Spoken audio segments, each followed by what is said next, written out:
We like to believe that life happens to us, that events fall upon us from the outside like weather. We speak of luck, coincidence, and destiny as if they were external gods shaping our days while we, passive travelers, endure their moods. But what if the author of our fate is not out there at all? What if destiny begins inside, the handwriting of the unconscious tracing itself across the surface of our lives? Jung once said, "Until you make the unconscious conscious, it will direct your life and you will call it fate." This is not metaphor. It is observation. The events we call destiny often mirror the inner forces we refuse to see. The unconscious does not speak in words, it speaks in patterns. And when the ego will not listen, those patterns repeat themselves through experience. We say, "It always happens to me. I always meet the same kind of person. I always end up back here." And we imagine this as misfortune. But to the psyche, repetition is not punishment, it is communication. The unconscious repeats what consciousness ignores. Behind every coincidence, behind every unexpected encounter or sudden turn of events, there may be a deeper intelligence at work, a pattern seeking recognition. We stand in front of our lives like readers confused by a story they themselves are writing in their sleep.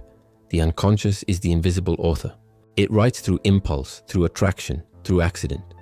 It chooses the characters we meet, the situations that challenge us, the failures that break us open. It does this not to harm but to reveal. Each event is an image drawn from within, projected outward to bring the hidden into view. To understand destiny is to read life symbolically. What happens to you is not random. It is a sentence written in the grammar of the soul. Your conflicts, your desires, your obstacles are the language through which the unconscious addresses the conscious mind. The question is never, "Why did this happen to me?" but "What in me is seeking to be seen through this?" The ego resists this idea. It prefers the illusion of control. It wants to believe that success is merit and failure is injustice. It wants a world where cause and effect are visible and manageable. But the unconscious operates by different laws. It organizes experience through meaning, not logic. This is why so much of what we call destiny feels poetic. A person appears at the exact moment you are ready to see what love really is. A crisis removes what you clung to most. A loss empties you just enough for something larger to enter. From the outside it looks like coincidence. From within it feels like necessity. Jung called this the principle of psychic compensation. The unconscious continually seeks balance. When consciousness becomes one-sided, too rational, too moral, too proud, the unconscious arranges experiences to restore equilibrium. The more we ignore it, the more dramatic the correction becomes. Fate intensifies until we finally pay attention. Thus, destiny is not punishment but pedagogy. Life does not happen against us. It happens through us, for the sake of wholeness. The outer story mirrors the inner state. The people who cross your path, the events that repeat, the emotions that haunt, all belong to a secret conversation between you and your own soul. We are not victims of fate. We are its participants. Every experience we call accident is an expression of what is trying to become conscious. When you begin to see this, the pattern shifts. The world stops being hostile and becomes intimate. The question of "Why me?" dissolves into "What is life asking of me now?" That is the beginning of self-knowledge. It is also the end of superstition. Destiny is not a chain dragging you forward.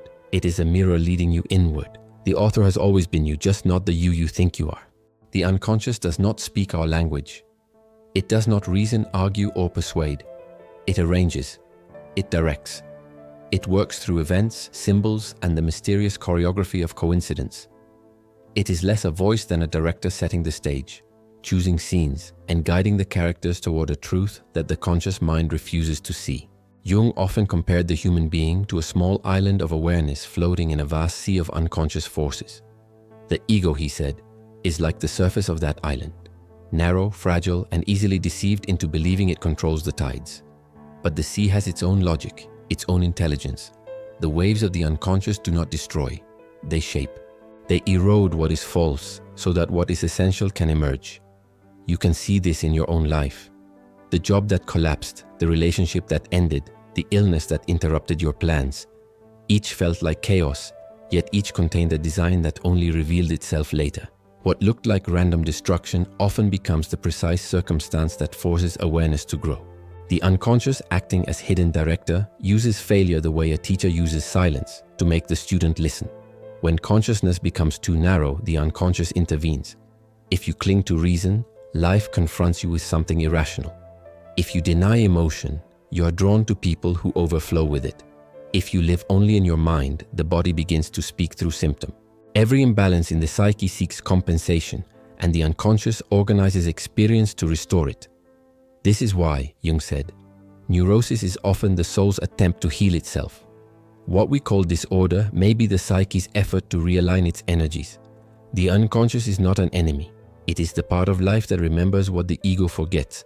It knows what must happen for wholeness to unfold, even when that means the temporary breakdown of the self-image we cherish.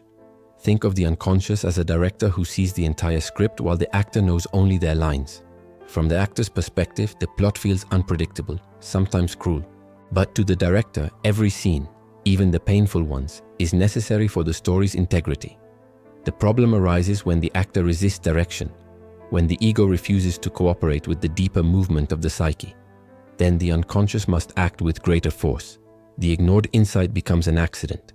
The neglected emotion becomes a crisis. What we call fate is often the consequence of our refusal to listen. Jung called this dynamic the autonomy of the unconscious. It behaves like an independent system with its own intentions. Dreams, symptoms, and outer events are its instruments. The more one-sided our consciousness becomes, the more insistently the unconscious compensates. In this way, the soul ensures its own evolution. To live unconsciously is to be directed blindly, to act in a play whose meaning you don't understand. To live consciously is to enter collaboration with the director. You begin to sense the purpose behind events, even those that hurt. You learn to ask, what is life asking me to see through this, instead of, why is this happening to me? Slowly, meaning replaces blame. Suffering becomes dialogue. You start to realize that destiny is not a punishment to endure, but a message to interpret. When you begin to trust this process, fear recedes. You stop fighting every change as disaster. You start listening for direction beneath disruption. You discover that the unconscious does not work against you. It works beyond you. And when ego and unconscious begin to cooperate, a new kind of intelligence appears. One that is not limited to reason or instinct, but includes both. Jung called this the emergence of the self, the total personality that orchestrates life from below the surface, uniting what was once divided. The self is the true director, and fate is its art. The scenes may be difficult, but the purpose is always revelation. And yet, even when we begin to suspect that the unconscious directs our story, we still resist its method. It does not persuade us with clarity, but with repetition. What is not understood returns again and again, disguised as different faces and situations. We call it coincidence, bad luck, or even curse. But the pattern remains until its meaning is absorbed. The unconscious is patient. It will replay a lesson for years if necessary. You notice how certain themes keep echoing through your life. The same disappointment, the same kind of betrayal, the same moment of collapse that seems to come from nowhere. It is never exactly the same, yet it always carries the same emotional tone. This is not punishment. It is the psyche rehearsing the same scene, hoping the actor will finally awaken inside the role. Jung observed that people do not change until they have suffered enough repetition to realize that the outer conflict mirrors an inner condition. The partner who abandons you may embody the part of yourself that you abandon. The authority who humiliates you may play the role of your own repressed aggression. Life does not imitate our desires. It imitates our unacknowledged truths. At first, this realization feels cruel. It strips you of the comfort of victimhood. But soon you see that this is freedom. Because if fate repeats what you refuse to see, then awareness can break the cycle. The moment you bring consciousness to a pattern, its power dissolves. You do not have to destroy it. You simply have to see it. The unconscious does not want submission.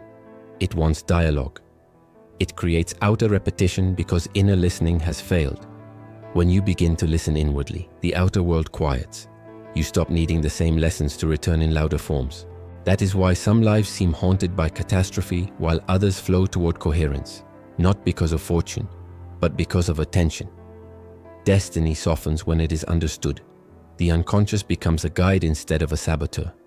Even the most painful repetitions carry within them the seed of transformation.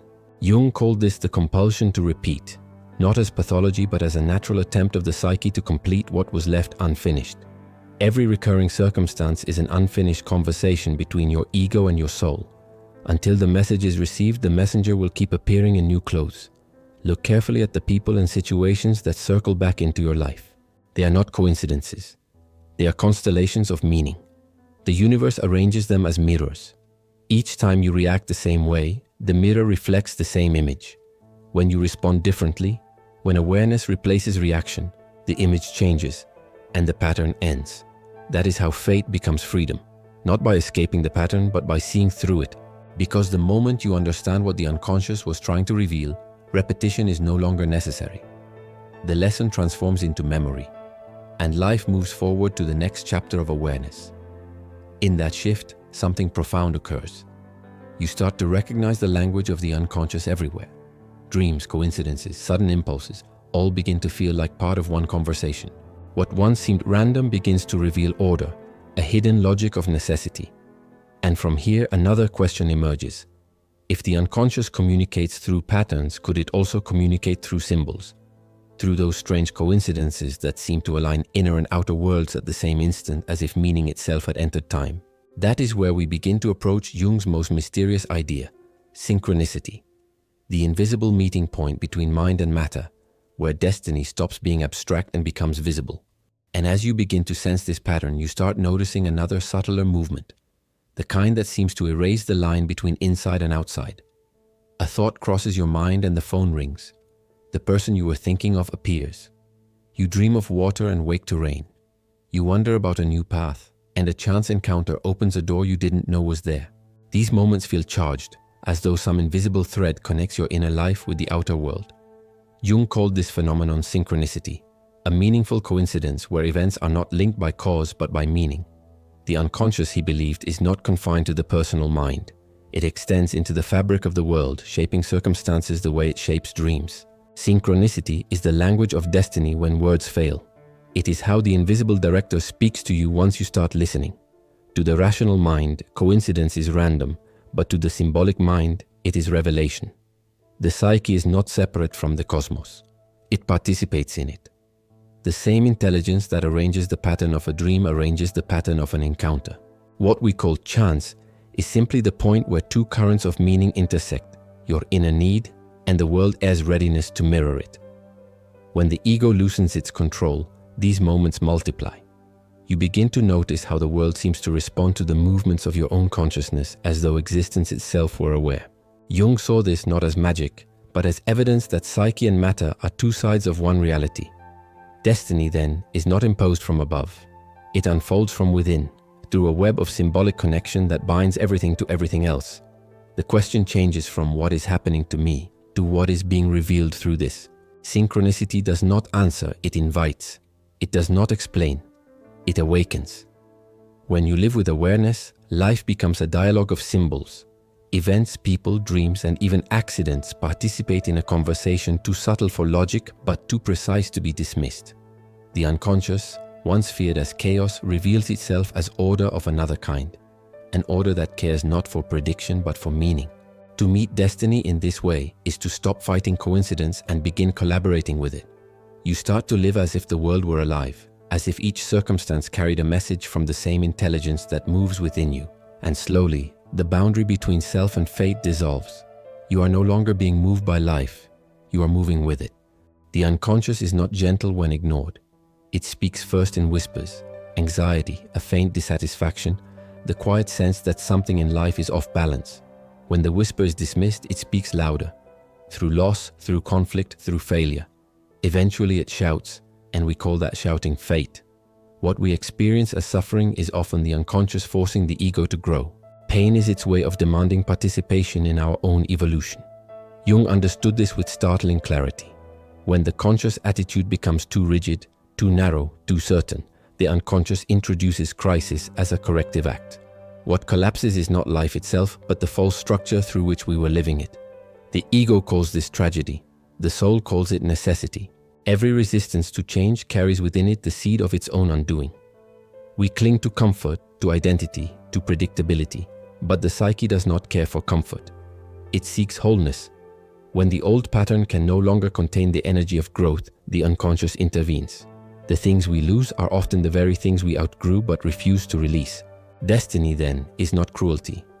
It is the friction between what we have become and what we are meant to be. This is why suffering, when understood symbolically, becomes revelation. It forces us to confront what we ignored. The job we lose reveals the dependence we mistook for purpose. The relationship that ends exposes the illusion we worshipped as love. The illness that halts our movement shows us the body's rebellion against a life unlived. The unconscious does not punish. It compensates. It creates events to balance what the ego distorts. It dismantles what we built in pride so that humility can learn the language of meaning. In this way, destiny is education by experience. Life itself becomes an alchemical process. Each challenge burns away the unnecessary, leaving behind something purer and more essential. Jung called this individuation, the gradual emergence of the true self through the repeated death of the false one. When you understand this, you begin to see pain differently. You stop asking, how can I avoid this, and begin asking, what is this trying to show me? The moment you ask that question sincerely, the suffering starts to transform.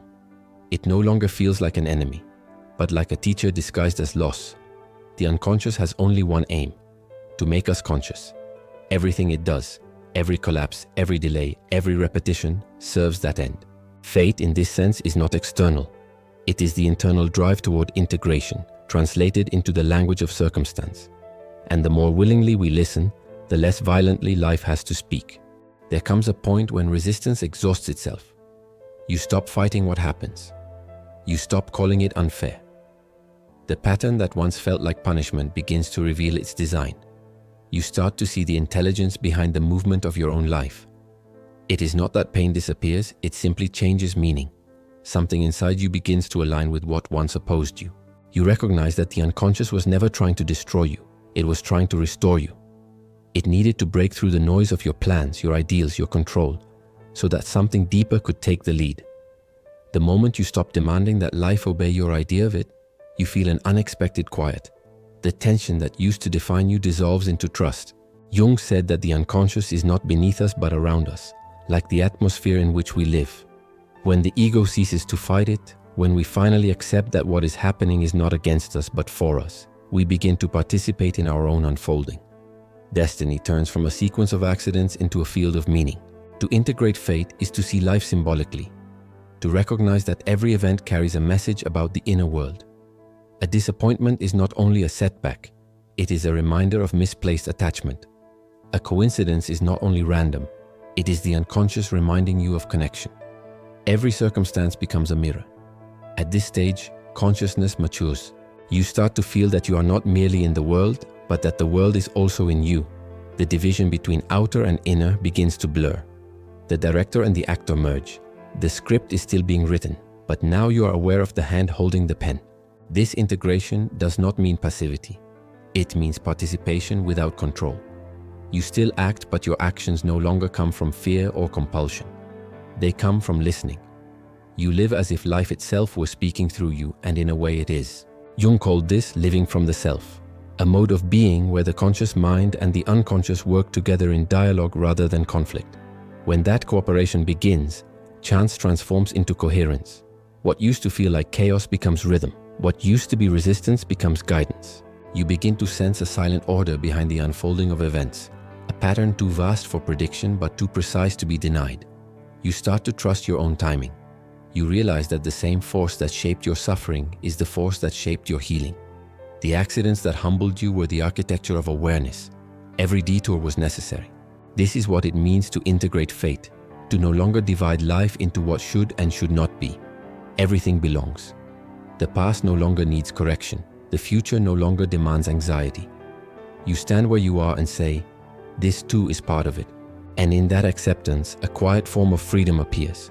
Not the freedom to escape, but the freedom to move with the current instead of against it. The ego still has its preferences, but it no longer believes them to be truth. The self becomes the compass. You begin to act in harmony with what wants to happen rather than in defiance of it. You speak when silence ends. Rest when movement pauses. Step forward not from fear but from alignment. Life begins to feel less like reaction and more like participation. To integrate fate is to discover that destiny was never external. It was the deeper intelligence of your own soul arranging experience for the sake of realization. Once you see that, gratitude replaces resistance. You no longer ask, why me? but rather, what is life creating through me now? That question marks the threshold of freedom. Freedom is not the absence of limits. It is the ability to move within them with awareness. The mature soul no longer imagines liberation as escape from circumstance, but as intimacy with it.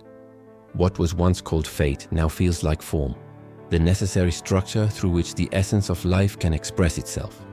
The more you accept the necessity of what is, the freer you become inside it. At this point, something subtle changes in your relationship with time. You stop treating the future as salvation and the past as mistake. Every moment becomes the exact place where life asks to be lived. The ego, which once measured success by control, begins to dissolve into participation. You sense that destiny was never something that happened to you, but something that unfolded through you when resistance ceased. Jung believed that the greatest paradox of existence is that we only become free when we accept our own necessity.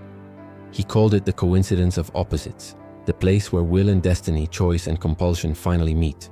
What feels like your decision and what feels like fate are, in truth, two expressions of one process. Consciousness awakening to itself through experience. When you reach this understanding, you begin to act without inner division. You still choose, but your choices no longer come from fear or desire. They arise from a deeper alignment. You still face uncertainty, but it no longer paralyzes you. Freedom is no longer about options. It is about presence.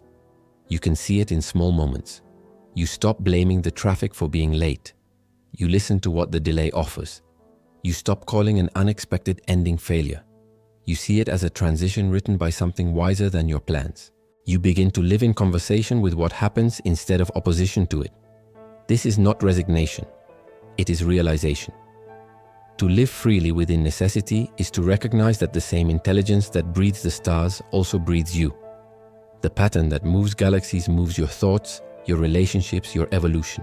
When you understand that, the need to fight your place in the pattern disappears. You begin to participate consciously in the design that was always carrying you. In this cooperation, the boundaries between fate and freedom dissolve.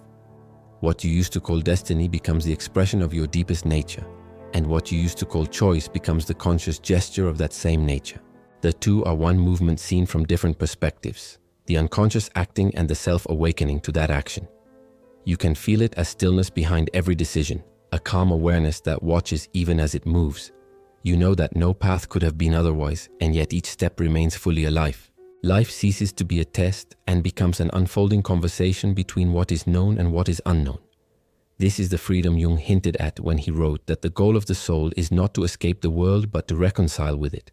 The task is not to master fate but to understand its necessity and to realize that what we call necessity is the self in motion. When you reach this point, destiny is no longer heavy.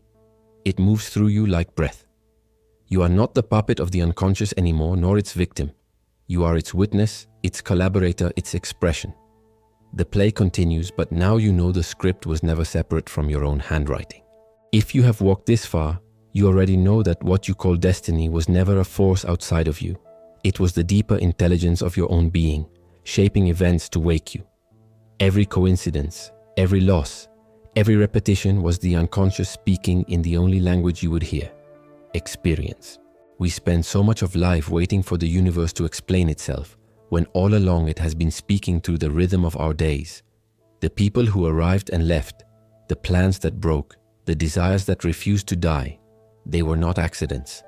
They were messages from the unseen part of you, each one designed to bring the story closer to consciousness. The ego resists this truth because it ends the illusion of control. It also ends the illusion of victimhood. To see destiny as the unconscious acting is to recognize responsibility at the deepest level. You are both author and character, both dreamer and dream. There is no separation between what you live and what you are. This understanding does not make life easier. It makes it luminous. You begin to sense purpose not as something to find, but as something that has always been unfolding through you. The ordinary becomes symbolic. The random becomes intimate. Life stops being a series of unrelated events and turns into a living dialogue between the visible and the invisible. And perhaps that is all destiny ever was, the unconscious trying to remember itself through the world it created. If these words found you while you stand at a crossroads, uncertain about what to do next, know this: you are already in the current. The very confusion you feel is part of the movement that will carry you where you need to go. You don't have to see the plan. You only have to stay awake to the signs. Pay attention to the patterns that repeat. Notice the symbols that return. Trust that meaning moves through everything, even through silence. When you begin to live this way, destiny changes its face. It no longer arrives as accident or catastrophe. It arrives as participation. You meet each moment as a conversation between your will and the world's unfolding. You stop asking, "What is life doing to me?" and begin to ask, "What is life trying to do through me?" That question is the doorway to awareness. And awareness is the only freedom that lasts. If this reflection spoke to you, stay with the journey. Subscribe to the channel. Leave a like not for approval, but as a gesture of presence, a small act of saying, "I'm here listening." Share it with someone who still believes that fate is punishment. They may need to hear that destiny is not the enemy of freedom but its teacher. When this video ends, let the silence linger for a while. Watch how the world continues to move. The light on the wall, the pulse in your hand, the breath you didn't have to control. That is the unconscious acting. That is destiny unfolding through you, quietly, patiently, perfectly. And if you can feel it even for a moment, then you have already begun the real work. To live as if everything that happens is a message from the deepest part of yourself, calling you home.